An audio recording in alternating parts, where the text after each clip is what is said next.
What's up, Bobby? I'm back, and today I have another video. Today I'm gonna be talking about the dinosaur race better than. Please introduce yourself. Oh, hi. Yes, Bob, thank you for having me back. I am Nicole. I am one third of Rogue One Radio. On Twitter, you can find me at Peace Love Fandoms as well as on Instagram. And I'm so excited to be here tonight, Bob, to talk about uh, a favorite of mine growing up from Friday's TGIF lineup called the Dinosaurs TV show. So I'm excited to be here. Excited to Yeah, talk. yeah. What do you like about the dinosaur? What made you fall in love with the show? So, okay, so if I go talk about initially, so when I first was introduced to dinosaurs came out in 1991. And at the time, Friday nights was a big family night, especially for my family. We'd sit down, we watch Full House, and we'd watch Family Matters. And then this new show pops up called Dinosaurs. And of course, the first episode pops up, and I remember seeing Jim Henson's name, and I'm a big fan of Muppets. And I was so excited. Like, well, what's this show? There's Jim Henson, but he, of course, had passed away. So it was in memory of him. And I remember as a kid watching the show, and I loved the baby dinosaur, baby Sinclair. I think how I liked the show growing up obviously has changed versus as an adult. But as a child, I think we were coming off the heels of the 1988 Land Before Time. I also had grown up with, watching the reruns of Flintstones.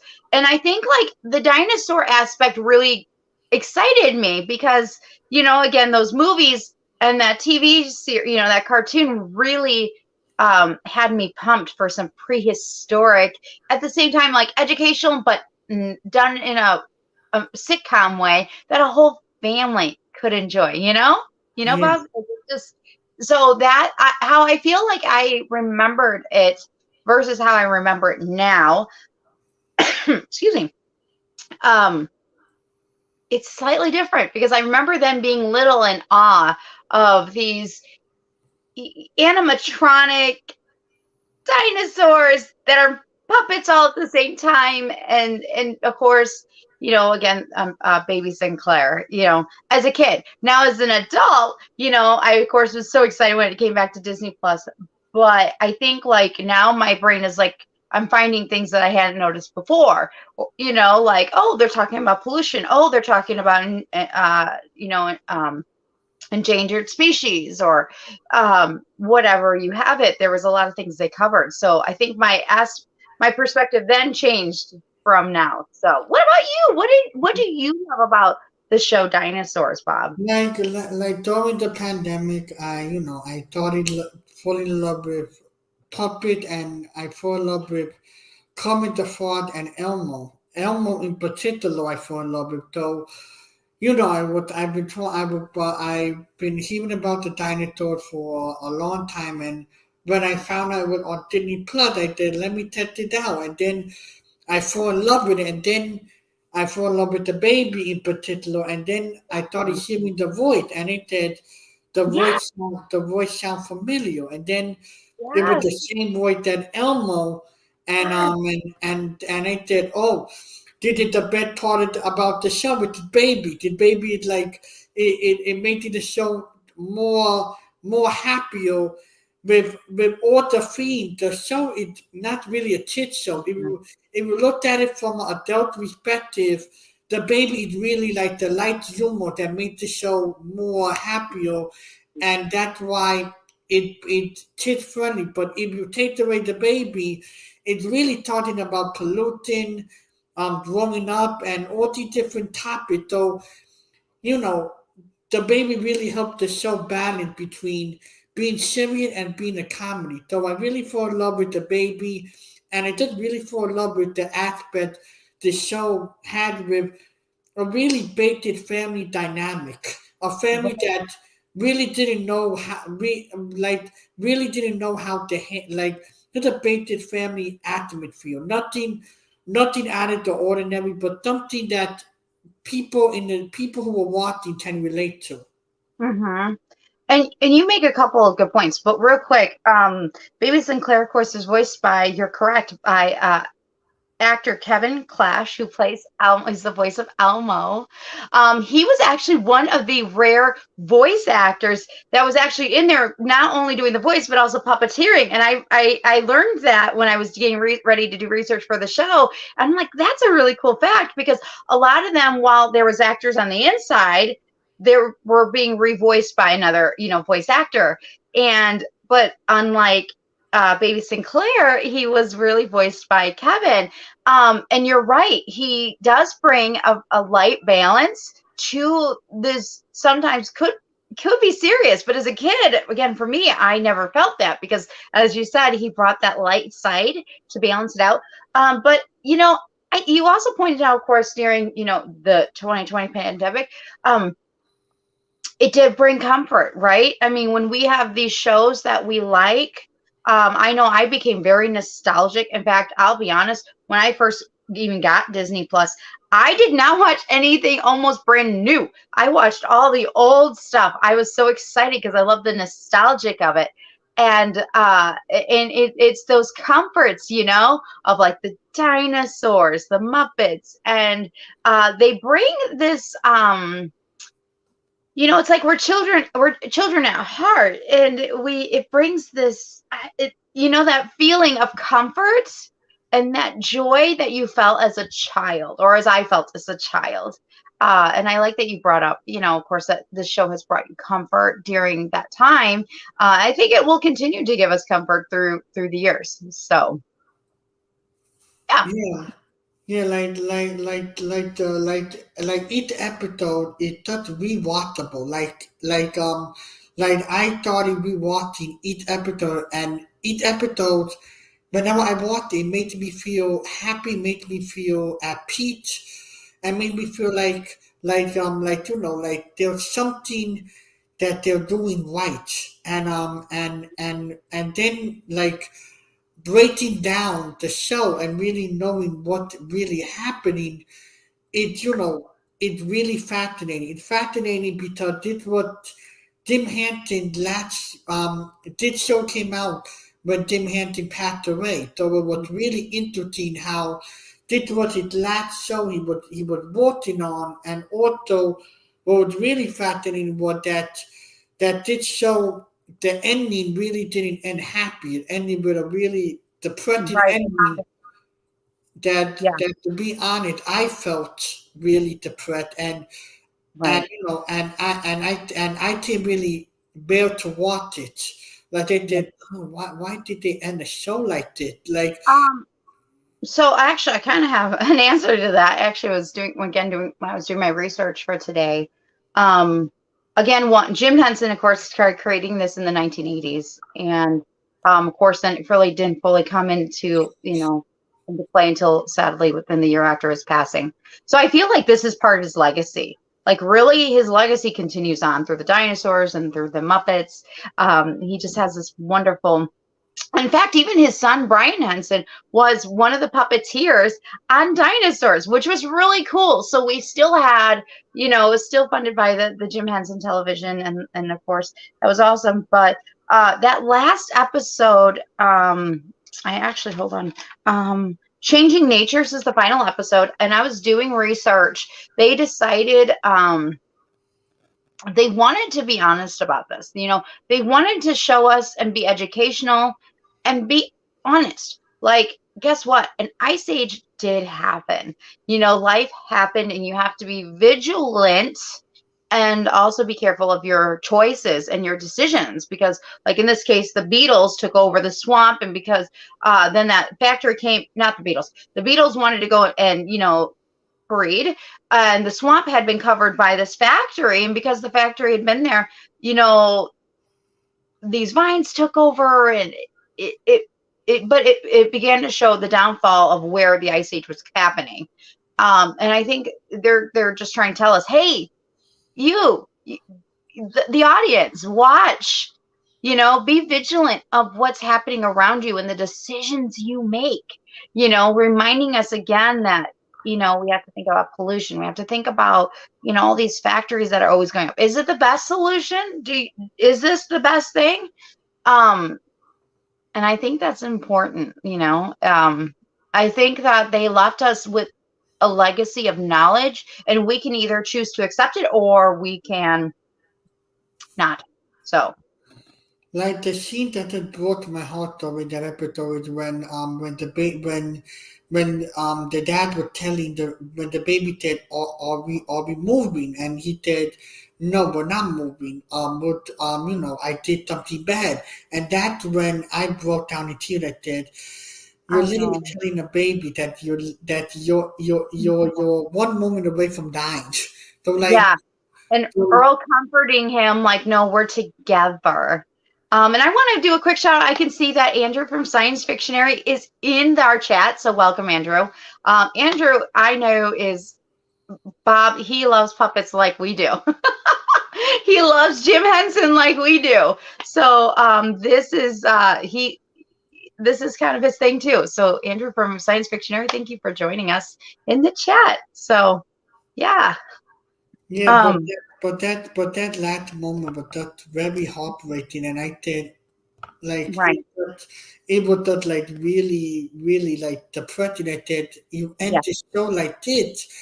But I did a few months ago. I did an article on my website where I broke down the Mm, episode a little bit, and then I made a point that this show is really from baby ten clear eyes, because yeah. if you saw the fourth episode, in the end of the episode, um, you know, all told the baby one day this will all be yours. But then that idea never took effect.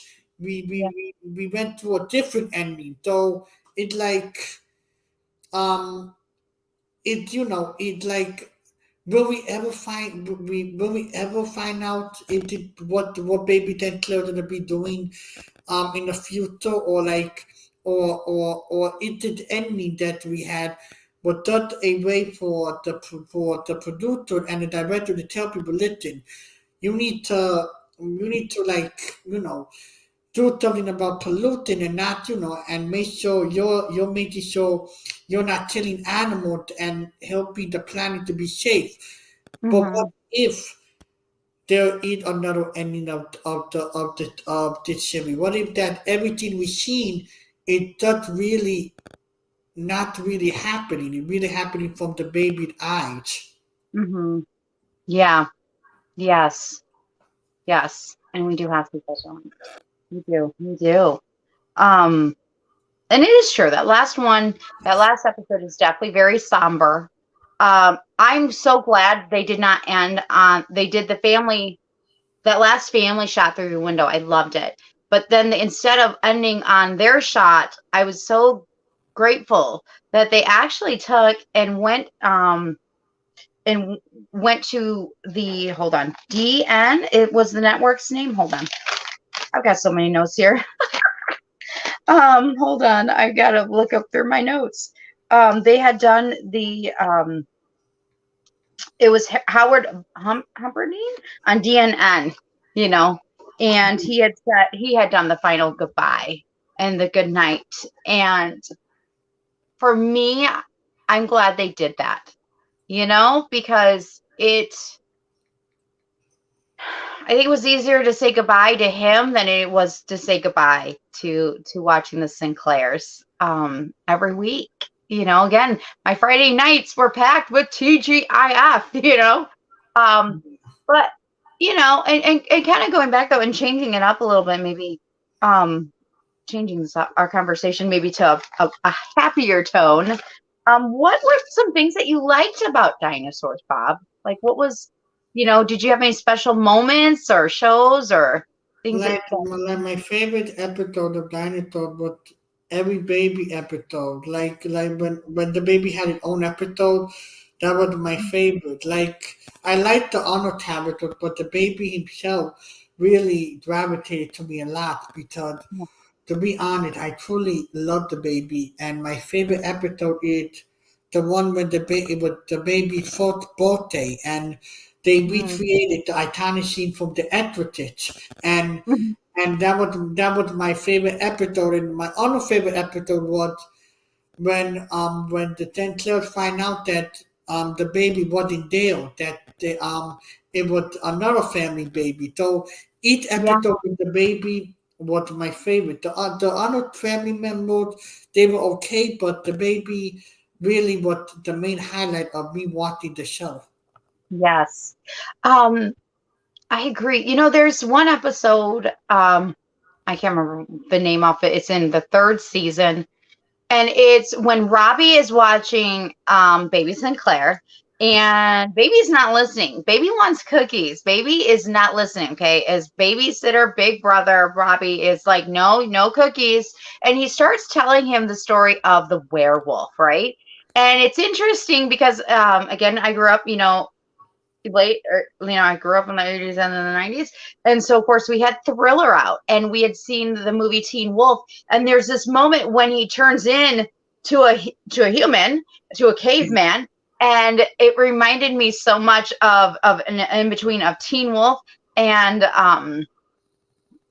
Thriller, when Michael J. Fox turns into a wolf, but instead of him, he turned in from the dinosaur into the caveman, telling his little brother, this story about um, about it's really like Aesop's fables, where they're telling you this lesson, this story. You can't scare people, is what he was trying to tell his brother, because his brother had tried to fake choking on a cookie, and he was trying to teach him a lesson, like, no, no, no, no, you don't scare me. We don't do that. That's not. And I did like that episode. It's definitely one of my more favorites. um I have to bring this up. A couple things. One, I love that all their names somehow referenced all these oil and gasoline corporations, from Yeah, BP to ethanol, but Ethel. But I loved Ethel, the grandma. Even as a kid, I can remember. Maybe it's because I just love Golden Girls even as a kid, and so I was just like, okay, Baby Sinclair may be my number one when I was a kid, but Ethel was probably my second favorite, because I was like, I grew up with I loved the Golden Girls season of the girl, and she just so reminded me. She was like the dinosaur version of the Golden Girls, and I loved her.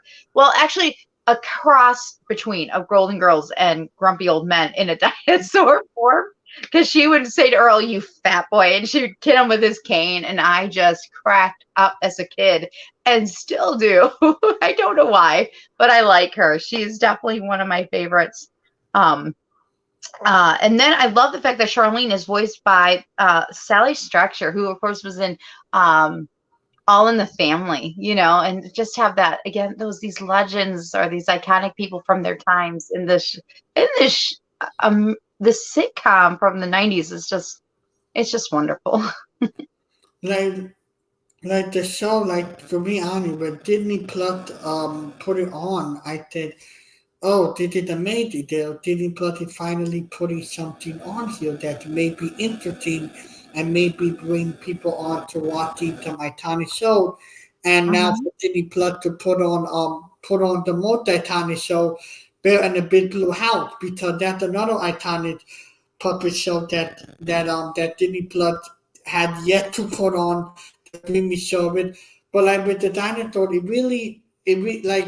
really have helped me to find myself, and also each episode I watch, I then a good laugh. And with the Hmm. 26th episode, with the 26 minute episode, they're really amazing. They're really amazing.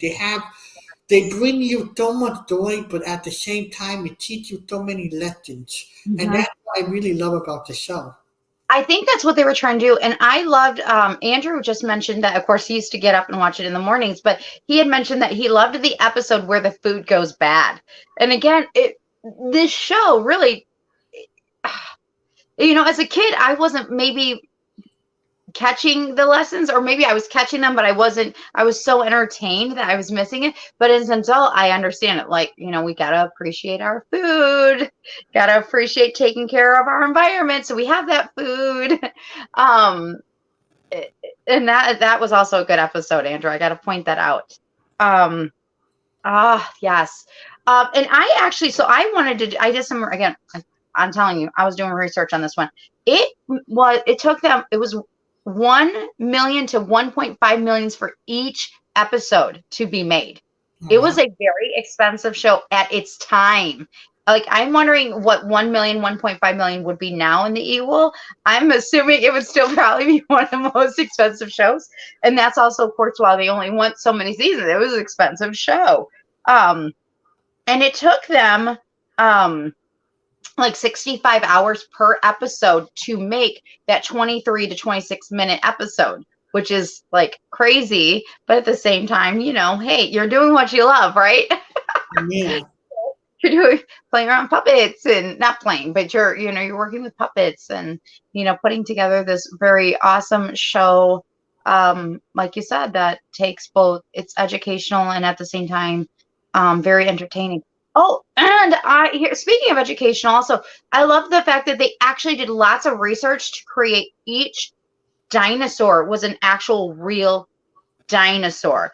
And the only two dinosaurs that were actually the same in the show was Earl and baby Sinclair, because they were both megasauruses, but each dinosaur was its own unique dinosaur of its own time, which I thought was so neat. I think the only dinosaur, no, two dinosaurs I actually recognized as a child in the show was Roy, who played the T-Rex, or the type, and then of course BP, Earl's boss, who was the Triceratops. Um, so again, what a good educational but teachable, entertaining show. To here's the dinosaurs, you all love the puppets, you all love everything, but here's the lessons, and you don't even know you're learning them. So. Also, what really fascinated it to me, and you noted about me, what would really interesting is that one of the character, old friend, I don't remember his name, the friend that he had, Roy. um, Roy. Roy. So there was an episode where he was talking about that his legs were too short, and I said, oh, they'll reference to somebody having a minor disability. So I thought it like okay, they did amazing. They're really also having some disabled conversation in here as well. So I really love how the show really brought in some really amazing lessons and really does like amazing stuff in general. Now in TV, all you have is like computer generated, and we don't get the feel of having puppet or anything realistic throwing at us anymore. Mhm. Mhm. You make a really good point. They really did. They touched on so much, not just about pollution, but also, the important lessons of disabilities, the, women's rights. They were kind of for a show that was made for a family, kind of part of ahead of its time at the same time, because, again, we had Full House, we had Family Matters. I cannot remember the fourth show, y'all. So if you're watching this, I cannot remember the fourth show that was after dinosaurs, because I know it was always four. Um, I don't believe it was Boy Meets World, because I think that came after, because it was from one of the same creators as dinosaurs. Thank you, Michael Jacobs. Actually, he was the one who created Boy Meets World. Um, but they were doing it in such a way, you know what I mean? Again, very teachable. And puppets have a way of doing that, Bob? Puppets have a way of talking to us, and we're watching them. We're not really watching the puppeteer. And puppets just have a way of doing that. And I think the dinosaurs did too. Like to be honest, after watching the dinosaurs, I started doing more research and to see where the puppets are, and it's really fascinating because the only puppet who is still out there is Baby Sinclair, and that puppet is in Burbank in Mhm. Tim Henson Tim Henson Studio. What? I'm sorry. What documentary? Can you repeat that No, documentary? no, all the puppet that they have, all the Oh, puppet, all the puppet. They I don't. They're no longer available. I don't know what they did with the puppet after the show ended, but the only puppet I've seen that it still out there is Baby Claire, and that inside the Twitter shop in Burbank in Tim Henson Studio, and That, that's the only, and that's not open to the public. hmm Yeah, I apologize. I totally misheard you. I thought you said documentary, and I was like, "Ooh, what documentary did I miss about puppeteering?" But yeah, no, I'm curious. Maybe if Andrew's still there, here in the chat, he might know. This what you just said. I wonder if it is in Mississippi because I know Andrew and I have talked about the Jim Henson Museum that's there. There were so many. A lot of them were just short-lived. Step by Step was one of them. Long. That was named. Yeah. So, yeah, it makes me wonder where they are. I'm sure they're Yeah. out there. They've got to be somewhere. I don't think they would just I would hope they wouldn't just get rid of them. Oh, because I know that supposedly in Atlanta, I'm going this week for like a big convention toward RadicCon in Atlanta, and Oh, on the fourth day I'm going there. I'm going to a puppetry museum, and hold up. So, Bob, we got to talk. Okay. You're going to Dragon Con in Atlanta. yeah, it's my fourth year. So, Bob, Andrew, who's listening? Andrew and his wife Marisha of Princesses and Padawans, they're going to Dragon Con. Our friend Andrew, my friend Andrew, who's in the chat right now, will actually be at the same con that you're going to be at. Yeah, I'll be at that convention for the fourth year, and when I go when I for the fourth day I'm going to the puppetry museum, and apparently they have like this whole big exhibit with Jim Henson and all his stuff, and it featured um, you know, land and it featured all the different stuff. But then when you look at it, I think in into the because they don't have when you look at the photos from all the reviews, they don't have any photos of the baby or any puppet. So I'm just fascinated to see what they did with some of the puppets Mm-hmm. from the show, because I know that some of the puppets are in a studio or somewhere that they're selling it on eBay or at an auction. Gotcha. Yeah. Well, I am so excited that you're going to be at Dragon Con, as well as Andrew and Marisha from the Science Fictionary. That is awesome. I hope you guys all have a good time. I hope I see photos because since I won't be there, I want to live vicariously through you and through Andrew and Marisha. Yeah, like it's my first time going because I'm like I've been to multiple conventions and I wanted to go to this one because it's like the biggest convention out there, and and to be honest, there are a lot of interesting panels, not just involving pop culture, but also involving puppetry Mm-hmm. in general. So so that really fascinated me. So and also gonna be the first time I'm filming from a camera. I'm not gonna be filming through my phone or through here. Actually, I'm gonna have a camera with me, and also right now as we speak, right now today my YouTube channel is up to 158. So Congratulations. That's so awesome. It's so growing. so right now, I really wanted that up to like the 200 subscribers before I leave the Radicon. Just like to hit that mark because it's actually gonna be the first time when I'm actually going out of my comfort zone and really having a camera with me, and not using my phone. Yeah. Yeah, I know we're on our way to 100 episodes as well as on our way to 200 uh, subscribers also for Rogue One. So we're right in the same boat with you. So, question for you, or So what other character other than Baby Sinclair did you like from Dinosaurs? Because you heard me, I loved Ethel again because she reminded, I don't know, maybe I was a kid. She just sort of so reminds me of a Golden Girl meets grumpy old man. It's a dinosaur.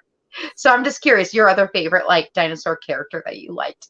I really liked all, and I really liked the mom. The mom character was really another character I really also love because that's the dynamic between her and the baby, and it was really like that heart, that like really heartwarming to see that, and to see that a baby really loved its mother, and that and that there was the motherly love there. Right, right. To the point that he'd be go the famous line of "Not the mama, not the mama." I swear there was so much merchandise for that for that. It's we have Grogu now, right? But in the early '90s, we had Baby Sinclair, and he was in the Daddy Earl, over the head with the pot, saying "Not the mama, not the mama." Yeah, like the show in general really helped me during the pandemic, and really that like also I was watching it with my parents, and they also enjoyed it as well. So it was like it was like a whole family dynamic, and with the show. That was the only show we watched together because it does a really good show. There's no politics in it. It's just pure fun and just heartwarming to see. Mm-hmm. Mm-hmm. Agreed. Agreed. Yes, there's definitely again something about the comfort of these nostalgic shows that we grew up with that just bring um just again that feeling of comfort and cozy and just that security that that we can feel and Yeah, whatnot. and like to be properly honest with you here. It actually really fascinated me because after watching the dinosaur, I've been interested in learning more about Tim Henson life and just learning about puppetry in general because the show really inspired me to really, you know, learn more about puppet, and also with our Lord and Savior Baby Yoda, it was also a puppet as well. So that right there was that really beautiful. I did Mhm. wow, like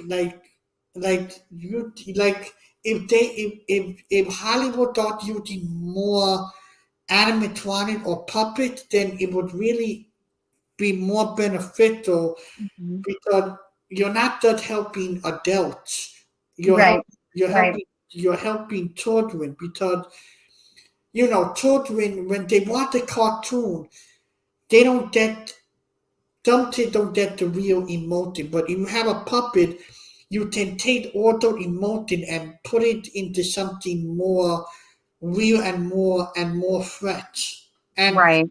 with the dinosaurs, especially with Baby Sinclair, there was so much different facial expression and different hand moment and different um predicted that the baby would do, and I said, "How are they doing this?" There was Yeah. moments where he was on the floor crawling, and he said, Mhm. "How are the puppetry? How is the puppet doing it? Are they on the floor, or how are they doing it?" Because it's Mhm. so amazing to see how a puppeteer is using the puppet in different ways and using the face. Right, right, agreed. I want to point this out. Andrew mentions in the chat, he says lots of Jim Henson stuff is stored in either the Puppeteering Arts Museum in Atlanta or a museum in New York. Some, including Sam and friends, are in the Smithsonian. Very good to know. Thank you, Andrew. And then he, of course, also reminded me the museum in Mississippi is Jim Henson's Boyhood exhibit. I wasn't sure what was other because I have yet to come down there. And of course, I make it to Mississippi. I'm coming to see you, Andrew and Marisha, and coming to see that Jim Henson's Boyhood exhibit because I'm just dying to see it. So thank you, Andrew, for that. Um, yes, puppetry though is such a beautiful art form, isn't it?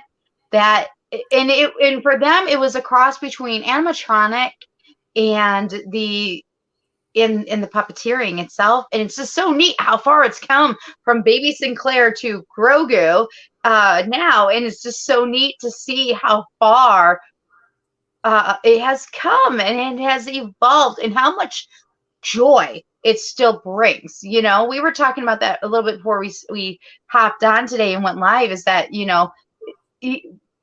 puppets bring both of us joy, and then in this, I don't know, I guess I'm a female like Peter Pan here, because I just love, I'm a child at heart, I love puppets, and I like, movies and shows with puppets even as an adult, so it brings joy, and it's a good thing.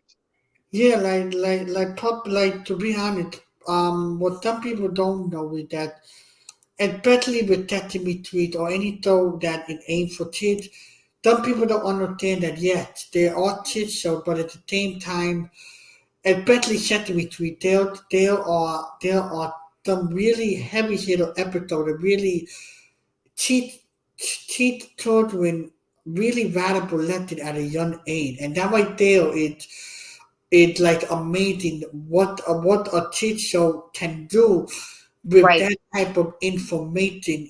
Hmm. It's really amazing. Like more like TV nowadays, they put on the show, they expect you to enjoy it, but in the end of the day, they don't, because it only Hmm. for merchandise and only for the people to their money. But if you sit down and watch a bunch of Sesame Street episode or any episode involving puppet or show back then, you get a more serious topic, Hmm. and more and a show that are really the started and that amazing to watch. Hmm. And it is. I agree. It's interesting because merchandising has really, you're right. You make a good point here, Bob. Yes, merchandising has definitely made a forefront. We know though back in the 90s though that when Baby Sinclair became popular, they were quick, man. I can remember Baby Sinclair in stores and at Christmas, and you wanted to have the one that, of course, that his voice goes, not the mama, not the mama. Baby got love me, Um, and of course, then even shortly after that was the Tickle Me Elmo. Okay, let's just mention the fact that um, the actor who was the voice and the puppeteer for Baby Sinclair, Kevin Clash, of course, he got very lucky. Okay, he had Baby Sinclair like merchandise out there with his voice, and then he also has merchandise out there with Elmo with his voice. I think he's very popular in the 90s with his merch with his voice being out there, all for us children to have heard.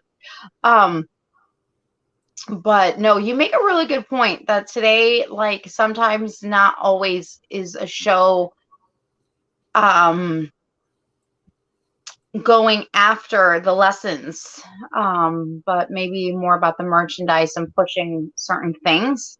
Um, you make a good point. I mean, I know PBS. I haven't watched really PBS in so long. My daughter is no longer little, so it's like I don't have that around to fully go back and see what's going on in PBS land, because I think I would keep PBS on, or I would actually put on old shows of Old Sesame Street or Mr. Rogers when my daughter was little, or Lamb Chop. And I wish I would have had Disney Plus, because I could have had dinosaurs running for my daughter. Which actually brings up a really good point. I don't know why I did not own the VHS or DVDs of dinosaurs when I was a kid. But I learned something, a cool fun fact during this time, that to help pay for all the future episodes of dinosaurs, that's why they started putting dinosaurs on DVD. Sorry, VHS, not DVD, VHS, was so they could actually pay for the future episodes that were coming for the future. So that was a cool fun fact that I learned as I was doing research again for tonight. I'm like, that was a smart move. Here, bring home dinosaurs. And, lo and behold, it was a win for us because we got, those who bought it got to enjoy it with their families over and over again. And those who, and then of course it helped to fund the later episodes that we ended up having. So smart move from, Buena Vistas and, ABC, as well as Jim Henson's company to fund things. No, like to be honest, like Otto, what's really good about puppetry, not that with the dinosaurs in general, but with Tim Henton's company, it brought a lot of every show or movie that the company have done are really just fantastic. The puppets are like full of life, and there's something just to be adored about. Like each Mm-hmm. puppet have their own like personality and their own look, and Agree. and that's what made puppetry work. If you have Yeah. a puppet with their own personality, their own like backstory, and Tim Henson Company really did that. Yes, they did. I wanted to also say hello to Adam. Adam is here from a certain point of view. He's in our chat. He is also a dinosaurs fan, and as well as I know he's also in the Muppets. So I know he's also a Jim Henson fan. So I'm excited, Bob. This is turning out to be a very fun conversation and evening talking about dinosaurs and puppeteering and a little bit about Muppets. So yeah. So hello to Adam. So yeah. Um, I think it's really, I want to kind of go back to Jim Henson a little bit, if you don't mind.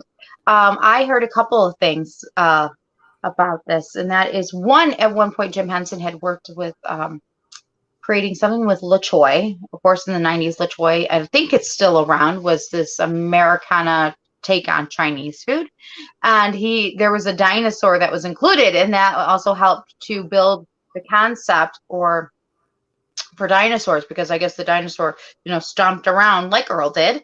And also that he had also taken, of course, inspiration from a real Sinclair Oil corporation. And that's where the name comes from, which I think is so smart and so intelligent. And that, it's sad that Jim Henson didn't get to see this. I'm glad his son was involved and he got to see his dad's legacy and his own legacy live on.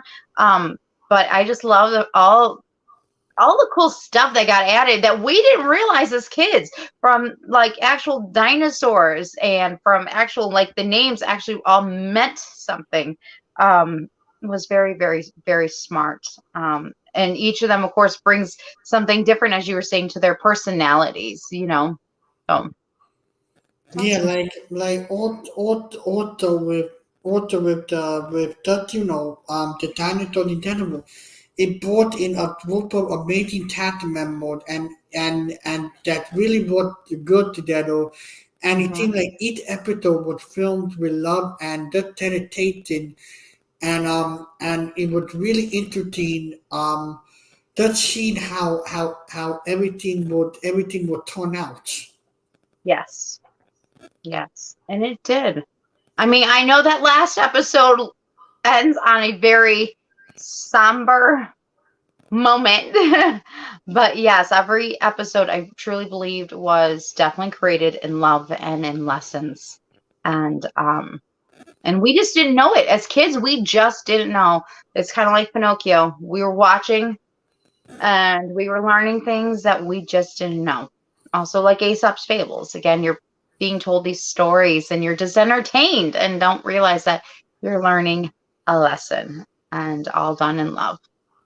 Like my question for you is, would it work if the dinosaurs would ever do a reboot? Would it work now in the new generation, or would people not be interested in it?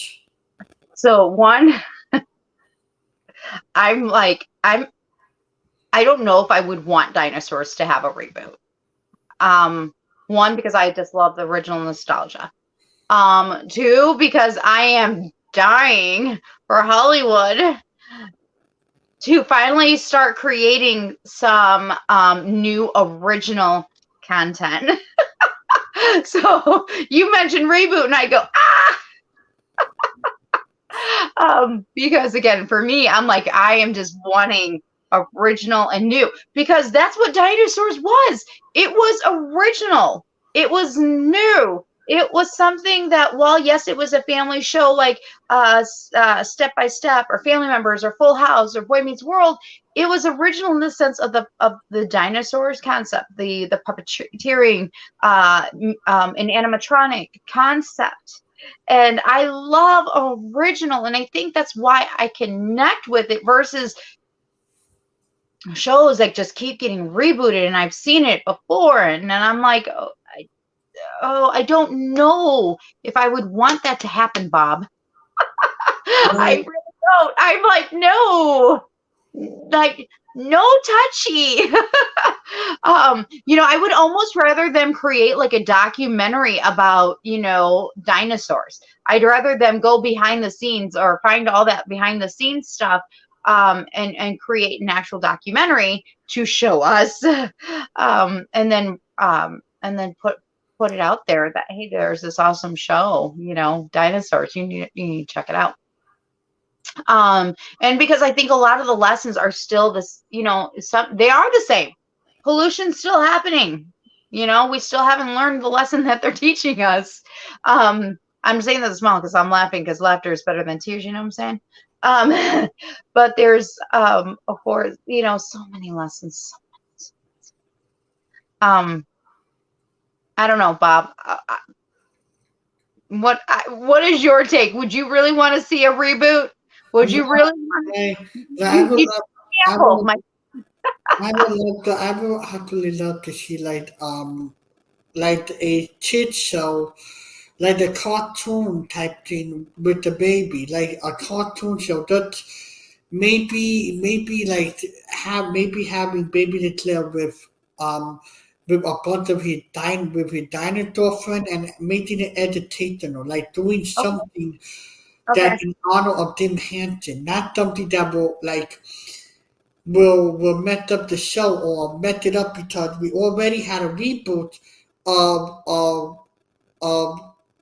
the Rugrats, and God help me. I literally thought what the hell they did with it. I did. Did it look did God awful? What the hell they did with it? They made it look like they made it look like Darby. Then you have Blue Clue that came back.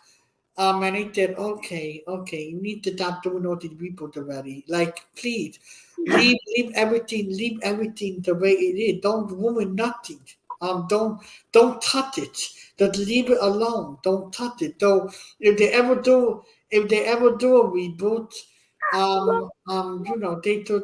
they could maybe do just a cartoon show involving the baby, and maybe a cartoon that even like educational, where the baby have a friend and it talked about bullying, all these different topics. I think that would be better.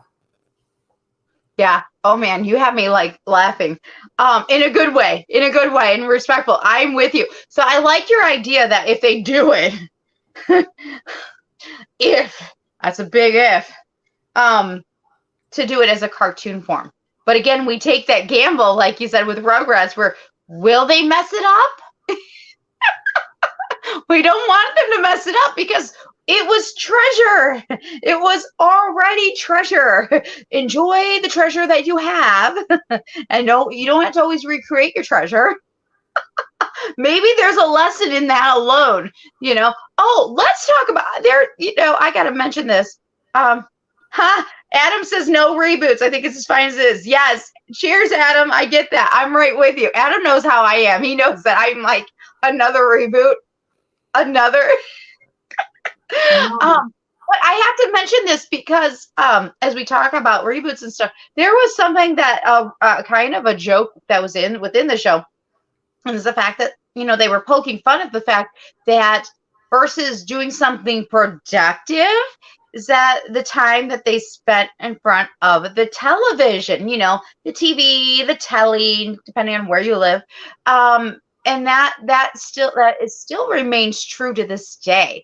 I admit I'm a TV junkie as well as a movie junkie because I love so many fandoms between books and TV,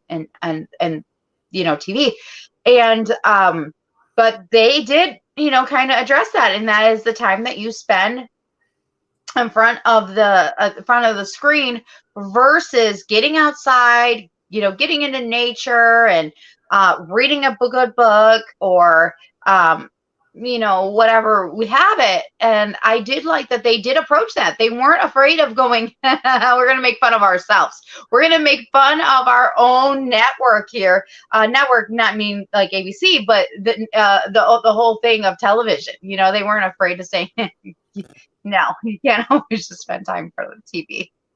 I did like that they weren't afraid. That I love the fact that those writers were not afraid of doing that and pointing it out was just, as a kid, I don't think it fazed me, but as an adult, I caught it and I'm like, wow, that's some good stuff. They're making fun of themselves. I love it. And also like if they ever decide to do a reboot of dinosaurs, please don't make it look like it's a reboot. Make it look like it's a direct sequel or something in that line because did it off top it a little bit, but the way they did Cobra Kai for Netflix, that a good example of how you put something together and make it look good. Right. But I do love Cobra Kai. You had me there. but then you add something like the What Rat, you're recreating episode and making them into a different format. Hmm. Why do that? And not just want the original content. Yes. And you're making all that money to put in old episode, but to put it in a different format. I don't see the point. To go back and want the original format. Because company now are just trying to shut money and trying to have more merchandise. Hmm. Hmm. Yeah. Yeah. Yeah. And Andrew said too, no reboots. No reboots. Although he is excited for a new Muppets movie. Although I loved Cobra Kai. And of course, I was so excited last year when Muppets came out and did Haunted Mansion. I was like, oh, they're going to do the Haunted Mansion. I still am excited. And it's almost a year later, and I'm still excited from that show. From that, well, made for a Disney Plus movie. Like to be honest, like puppet in general that brings some type of energy and some type of creativity in somebody's brain, and that right there is so beautiful.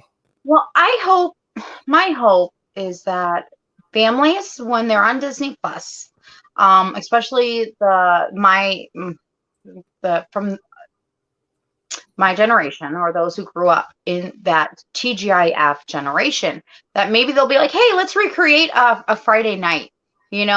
For me and my family, we ordered pizza and we watched uh, TGIF, and that included dinosaurs. Doesn't necessarily have to be all four different shows, but maybe 2 episodes of the dinosaurs, and watch it as a family and enjoy it, and to have that nostalgia, and have the conversations afterwards. My parents, I can remember that growing up. My parents, not just with dinosaurs, but especially teen dramas, they would actually have the hard conversations. Do you understand what this means? Do you know what this is? So it can be done, and I just hope I'd rather have families go back and not go back, but I'd rather have families, hey, let's watch what this dinosaur show and let them enjoy it, versus a total reboot. So No, like auto auto what really interesting is at well. So right now, um, HBO Max had took off a bunch of episodes of Sesame Street, and a lot of people are really frustrated about it. And to be honest, they should be frustrated because Sesame Street to be a tittable to everybody, not just to HBO Max. It to be a tittable to everybody because it's not just educational, but it has been in the generation for a while, and they know what they're doing. So anybody who's watching it right now, somebody need to speak out and finally, tell somebody from HBO Max or somebody because Sesame Street needs to be on HBO Max and need to be accessible for everybody. Also, all the puppet shows to be watched by more people because I think they bring the inner kid in us. I will say this real quick, and I know we're kind of switching a little bit here from dinosaurs to Sesame Street, but I have to agree with you on here. When I heard that Sesame Street was going from PBS, a public broadcast station that was geared for teaching and educational purpose. Thank you, Mr. Rogers, for going to the government for that, because he did. He spoke, out for that. Um, but when I heard that it was going to HBO Max, I'm like, why? No, I did not. I still don't agree with that decision. Do not. I don't actually even have HBO Max. But again, growing up, I would go to the library and I would get Sesame Street on DVD, and I would actually play my daughter. Xfinity can be very expensive, so I would be like, nope, we'll just watch movies.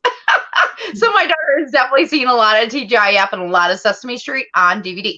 I want to real quick throw out a quote that I wanted to make sure I shared today from Dinosaurs. It was said, I do believe it was by Fran, or maybe it was oral, but it's technically quoted by both. And it was episode 215. And they say, so what? It's temporarily being accepted by the masses, so it's the truth. And that is huge. And here's why it's huge. Because again, I'm going to re-say it one more time. So what? It's temporarily being accepted by the masses. So it's the truth. Just because it's being accepted by the masses doesn't always make it the truth.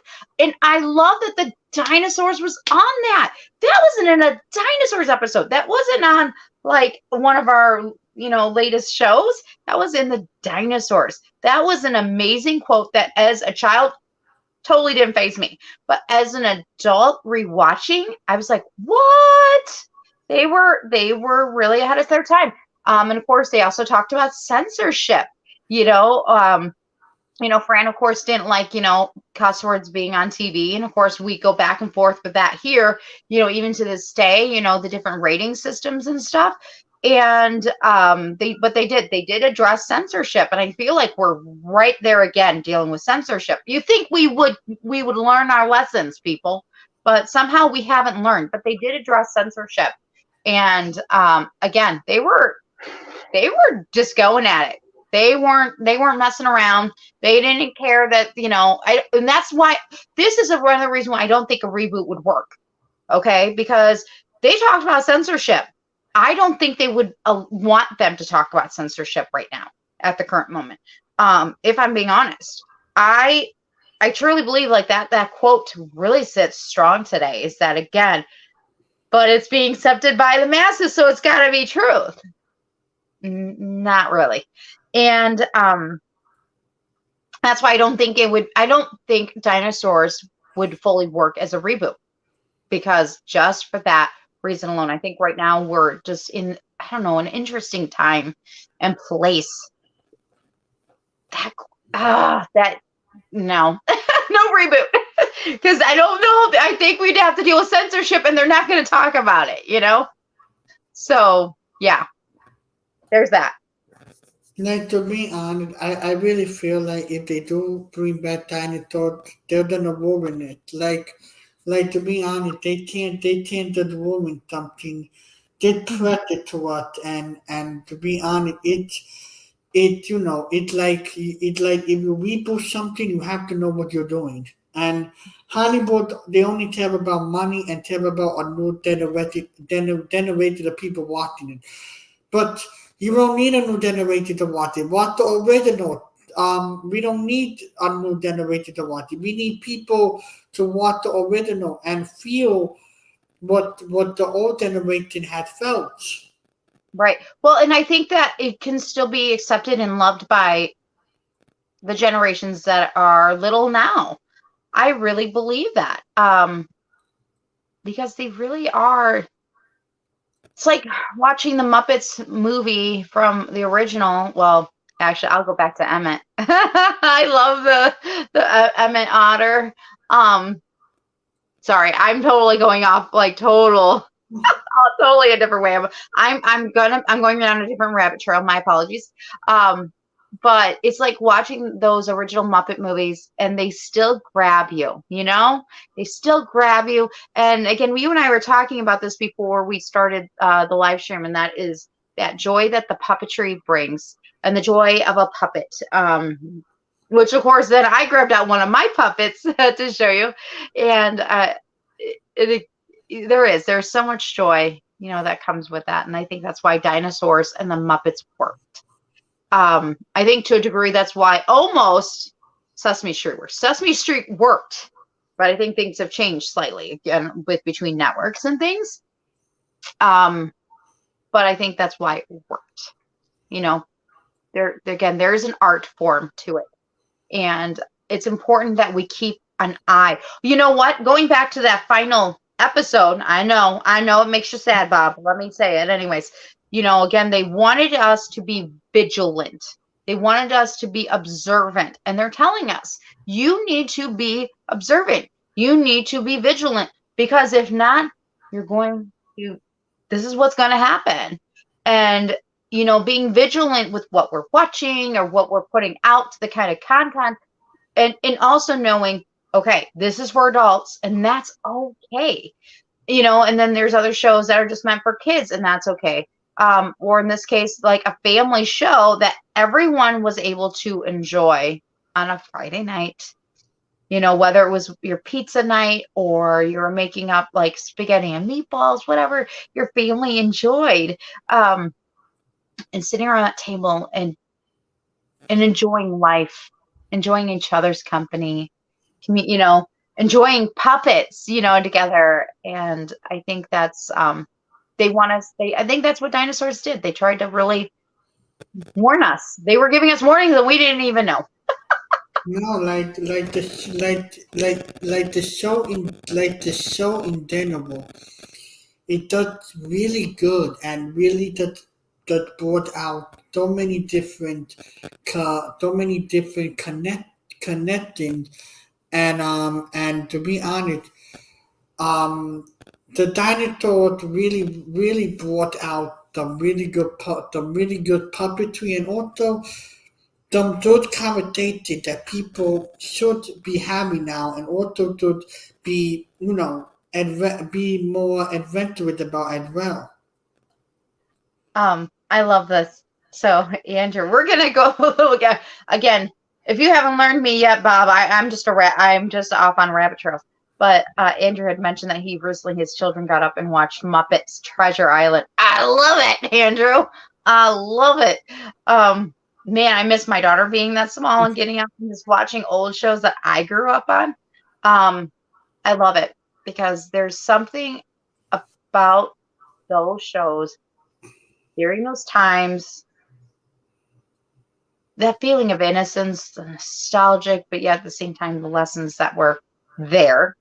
And I love it. I love it. Love it.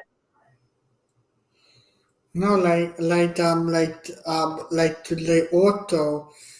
the good thing about the dinosaur is that also it in the fourth episode you got into the every character and you got to really relate to every character from the first moment you saw them on screen. And with TV shows back with TV show now, they just slap on a character and they want people to relate to them.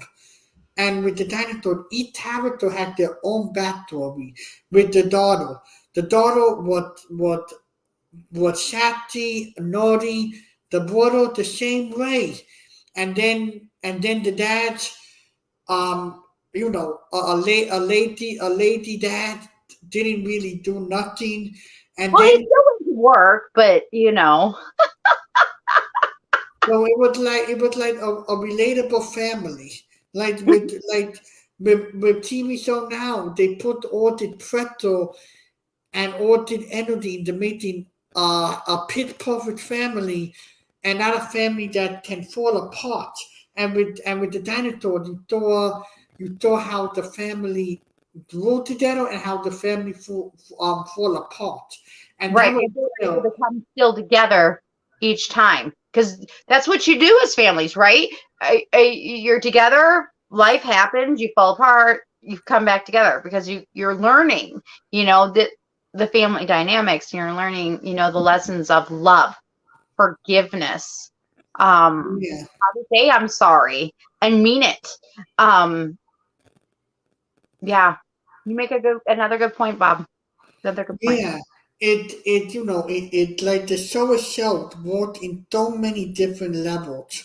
Like it is unbelievable what a show like the dinosaur did to the generation it was back then, and now we have people now still talking about it, still trying to analyze it. Mm-hmm. Yeah, right. Yes.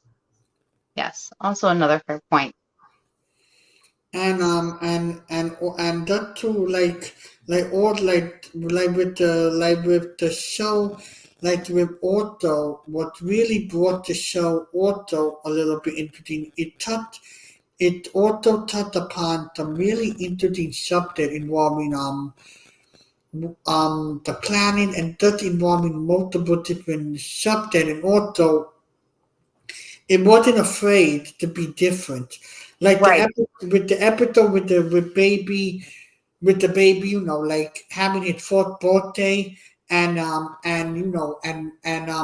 episode was just so iconic and really brought out the really Hmm. good laughter, but at the same time it taught you that you gotta love your kids. You gotta understand who they are, and Yes. and being a parent is not a walk in the park.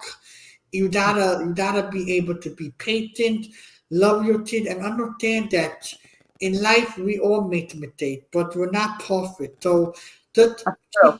keep on loving the people that in your group of support. Yes. Agreed. Agreed. Yes. And that scene, the way that this show had brought so many people together is amazing. But like with the final episode, that right there had the whole following of people who loved that episode. There are people on YouTube still trying to analyze what all of it meant and why the episode is so depressing. I said, it is depressing. It literally made me tear up half of the time. I can't even barely watch it. I said Disney Plus had it on the streaming show where they don't have like a warning label that the episode you're about to watch may frighten you a little bit. But it's because it's the learning lesson. It is. It is. They did not want to. They didn't want to lie to us. Okay, they were honest. Ice Age happened. Dinosaurs became extinct. And they were teaching us also a lesson is okay, factories taking over, and now this is what's happening. You got to be vigilant. You got to stick together. You really got to take care of things. You know, it kind of reminds me a little bit of Dr. Seuss's The Lorax. The Lorax, you know, he warns us, be careful of those factories. Be careful because, you know, of the nature and of the animals and the singing birds, and they're going to go away. And then what happens? They become extinct, or they move, but they still in the long run become extinct, and then they're gone. And why? Why was it worth it? Was it worth getting rid of all this area because of all these factors? You know, to some degree, do we need factories? Yes, I'm not saying that. But if factories are all over, there's, you know, we got to take care of the environment. We got to take care of things. And that is what Dinosaurs was trying to teach us. You know, that final episode, they really hit it home and left us with that somber moment. Again, I'd mentioned this earlier, but Adam wasn't with us, so I'll re-say this again. One of my favorite shots of that final scene was the window scene with the dinosaurs. They pan out. They had just said, you know, Earl had just said, we're together, and they pan out and you could see them. That's the final family shot. And I'm glad they did not end on that family shot. I'm glad they ended with, again, you know, the goodbye from DNN, which I had to say something real quick. I loved the fact that they created their own little TV network, like DNN or DTV, like Dinosaur TV, like we had MTV. But Dinosaur TV, I think, is probably now way cooler than MTV is now because, well, I don't know. I think Dinosaur TV would still leave it with dinosaurs versus MTV that lies to itself and thinks it's a music channel, but it's actually gone to reality. So, but I did like that they were creative in creating those small little details, you know. You know, again, looking back on things, I like the small little details. Yeah, but it was really good having you on here today. And where can people find you? Okay, again, you can find me, Nicole, at Rogue One Radio. Again, I'm 1/3. I'm on Tuesday nights. Right now, we're actually doing a Rogue One series. Last week we did heroes, and next week this week we're going to be doing villains. On Twitter, you can find me at Peace Love Fandoms, as well as on Instagram and TikTok. I forgot. I'm on TikTok now, people. Who knew? I'm still learning, though. So that's where you can find me. I'm so excited, Bob. Thank you for having me. I wanted to quickly mention, I don't know if you saw it in the chat, but Andrew from Science Fictionary Course wants to do a meetup with you at Dragon Con. I'm so excited. This was totally meant for you guys to be in the chat tonight because, I mean, I do. I had chills. When all of a sudden you said Dragon Con, I got chills. I was like, oh, Andrew is too. And you're going to make me jealous because y'all get to go. And I'm like, you know, but I went to Scare. But that's okay. But no, thank you so very much. It has been fun. I'm glad this worked out that we got to end up talking about dinosaurs. Yeah. And we got to geek out over dinosaurs and puppeteering. I'm going to real quick show everybody what I was showing. If you don't mind real quick, before we went on to the live, we were talking about puppets, and I said, hey, Bob, did you hear about, you know, Sherry Lewis? Did you know Lamb Chop's Friends? And I loved Lamb Chop and Friends. And a few years ago, I was very lucky, very blessed that I was actually able to find in a thrift. Y'all, if you're not thrifting, y'all need to be thrifting. I was actually able to find a Hush Puppy. Can you say hello, Hush Puppy, to the crowd? Can you say hello? Hello, my friends. I'm telling you, you get a puppet, okay? Get your kids puppets because they will become other people. They really will. Can you say goodbye to them? Say goodbye. Say goodbye. It does. I feel like a kid at heart. Like I could totally play with puppets all day long. So I do actually even have some puppets. So they're fun. Don't you agree? Very fun. Very fun.